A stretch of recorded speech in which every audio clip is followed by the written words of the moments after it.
Hello students, this is for a paramedical course. I am doing this video for the development of tongue, cleft lip and cleft palate, but even medical students can utilize this video. First of all, we will see we have 6 pharyngeal arches and the 5th arch disappears. First we will see there are 2 lateral lingual swellings. You can see this, I will explain with this picture. There are 2 lateral swellings and 1 midline swelling. This is from the first arch. Can you see 1, 2, 3, 4 are given. So 2 lateral swellings and the 1 median swelling. The 1 median swelling is called as tuberculum impar. So what happens, these 3 will fuse together and forms the anterior two-third of the tongue. And then number 2, what happens, from the second, from the third and part of the fourth, okay, only the part of the fourth, they form the hypobranchial eminence or cupola.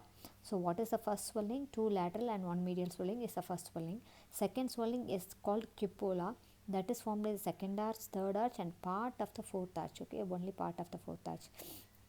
Then the third swelling will be the posterior part of the fourth arch. This alone forms the epiglottic swelling. So there are 3 swellings, and the first swelling, these 3 swellings, they join together and forms the anterior two-third of the tongue, and the second, third and part of the fourth, they all together and forms the posterior one-third of the tongue, and the rest one, posterior most, the epiglottic swelling, that will alone deform the posterior most part of the tongue. This is called as laryngeal inlet. So in exam we should write these points. First swelling is formed by 2 lateral swellings and 1 midline swelling. I have written here for the tongue formation. Here you have to write from the first pharyngeal arch 2 lateral lingual swellings and 1 midline swelling, that is called as tuberculum impar. And the second swelling will be the cupola, formed by the second, third, fourth arch. And then the third swelling is formed by the posterior part of the fourth arch. Now what happens? The first arch, all these 3 together and forms the anterior two-third, and the third, fourth, fifth posterior. First arch is supplied by the mandibular nerve, the anterior two-third of the tongue, so it is getting its supply from the lingual nerve. Number 1.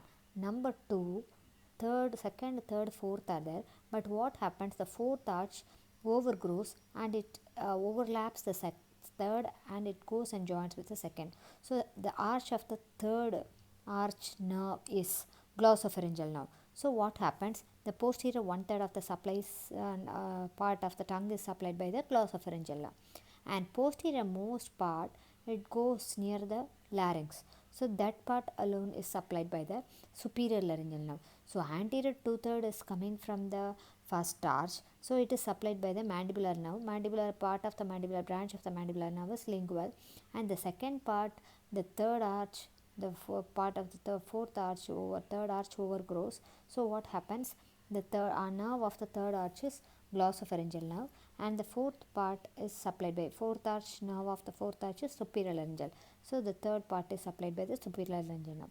So you need to write all these 3 nerves. First arch lingual nerve, because that is a division of the mandibular nerve.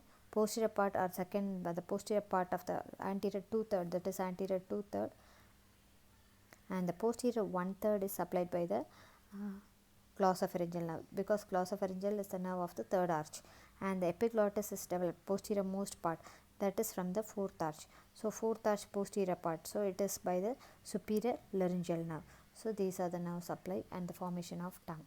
Thank you.